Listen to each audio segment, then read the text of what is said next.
कंकाल का रहस्य। चौरा गांव के खेतों में इन दिनों खुदाई का काम चल रहा था। असल में इसी गांव से होकर एक अच्छी सड़क गुजरनी थी, इसलिए यहाँ खुदाई शुरू की गई थी। अचानक एक दिन खुदाई करने वाली मशीन से कुछ टकराता है। बाद में जब खोजबीन की जाती है तो वहां से 2 कंकाल मिलते हैं। पुलिस गांव के लोगों से पूछताछ शुरू करती है। आप लोगों को क्या लगता है ये किसके कंकाल हो सकते हैं? अरे साहब, हमें क्या पता ये किसके कंकाल है, आप ही लोग पता लगाइए।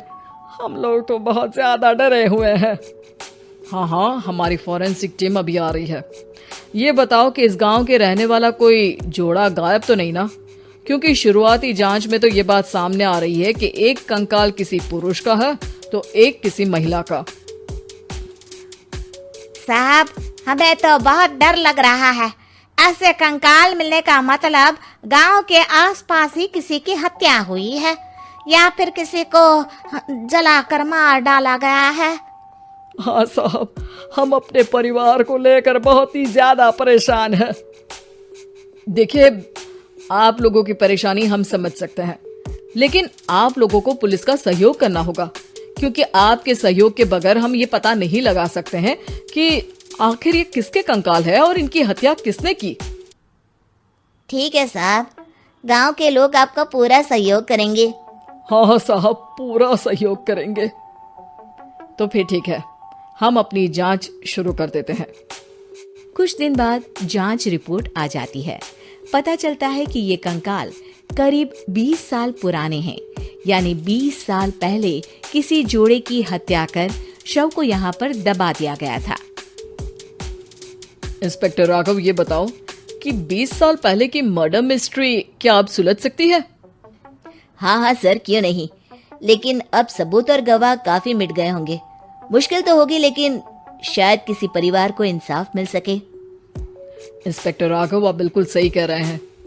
किसी परिवार को तो इंसाफ मिलेगा ही और किसी को उसके किए की सजा भी मिलेगी।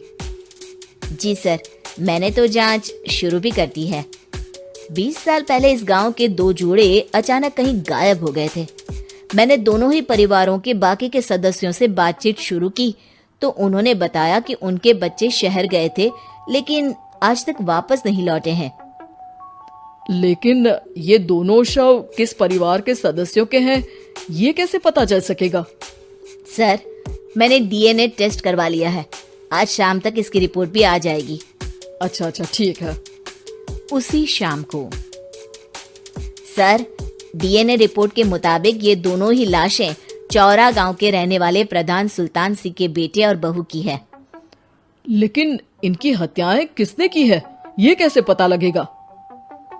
इसी का तो पता लगाने की कोशिश में जुटा हूँ सर। आज सुल्तान सिंह से मिलने भी जा रहा हूँ। मेरा बेटा और बहू तो मेरे लिए सिर्फ यादों में ही रह गए थे। हमें उनकी लाशें तक नहीं मिल सकी थी। आज 20 साल बाद उनके कंकाल मिले हैं। मैं अब किसके लिए जीऊं?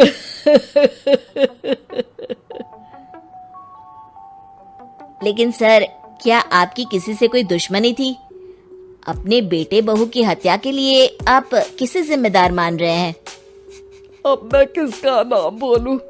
मेरी तो किसी से दुश्मनी नहीं थी, बस मेरे बेटे बहू को कोई वापस ला पाता।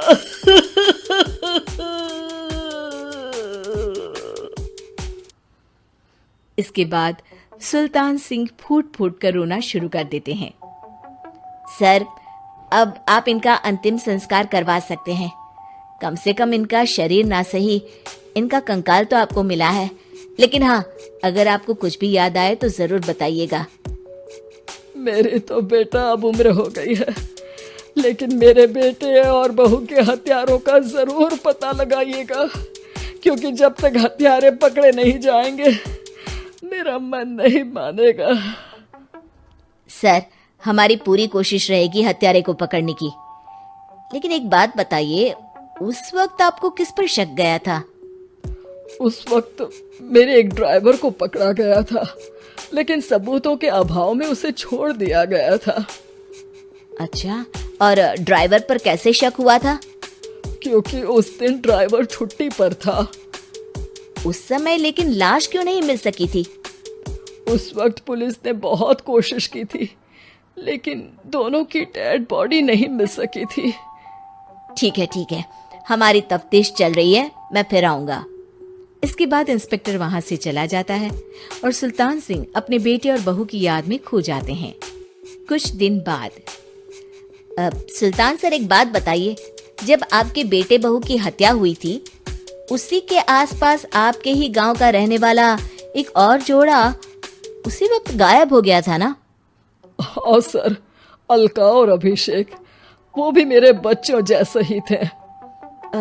तो फिर वो कहाँ है? उनका भी आज तक पता नहीं चल सका, लेकिन बताते हैं कि कुछ साल पहले अभिषेक को गांव के ही किसी आदमी ने मुंबई में देखा था, लेकिन फिर वो गायब हो गया। यानी अभिषेक और अलका की हत्या नहीं हुई थी, बल्कि उन्होंने किसी वजह से खुद ही गांव छोड़ दिया था। हाँ, हो सकता है, क्योंकि अभिषेक मेरे बेटे संतोष का अच्छा दोस्त था और उसका मेरे घर भी आना जाना लगा रहता था। हो सकता है कि उसने मेरे बेटे और बहू के बारे में सुन लिया हो और ये गांव छोड़ दिया हो सकता है। उनके परिवार का कोई अब नहीं रहता क्या इस गांव में? अब तो कोई नहीं रहता। एक चाचा थे, लेकिन उन्होंने भी अपना पुश्तैनी मकान बेच दिया है। वो भी अब कहीं शहर में ही बस गए हैं। ओह, अभिषेक और अलका के बारे में भी पता लगाना होगा। हो सकता है कि वही इस हत्या के बारे में कुछ बता सके। हो तो सकता है, लेकिन वो बेचारे तो खुद ही वक्त के मारे थे, वो क्या बताएंगे। फिर भी सर, जब केस दोबारा खुला है तो जांच तो करनी ही पड़ेगी, और इस बार तो लाशें भी बरामद हुई है। कुछ दिन तक लगातार तफ्तीश चलती रही। एक दिन थाने से सुल्तान सिंह को फोन आता है। हाँ, कौन बोल रहा है? सर, मैं कांस्टेबल तुलाराम बोल रहा हूँ थाने से। आपको थाने आना पड़ेगा। थाने? लेकिन क्यों? सर, किसी की पहचान करवानी है। अच्छा ठीक है, मैं दोपहर तक पहुंचता हूँ। सुल्तान सिंह दोपहर में थाने पहुंचता है। कई पुलिस के अधिकारी वहां मौजूद रहते हैं। सर, आपके बेटे की हत्या का रहस्य आज शायद सुलझ जाए। अच्छा इंस्पेक्टर राघव, पर वो कैसे? सर, उस आदमी को देखिए, क्या वही अभिषेक है? सुल्तान सिंह की आंखों में हैरानी से आंसू आ जाते हैं। हाँ सर, यही अभिषेक है। ये आपको कहाँ से मिला? सिर्फ अभिषेक ही नहीं, बल्कि इसकी पत्नी अलका भी इसके साथ है। मैडम, जरा अभिषेक की पत्नी को लाइए।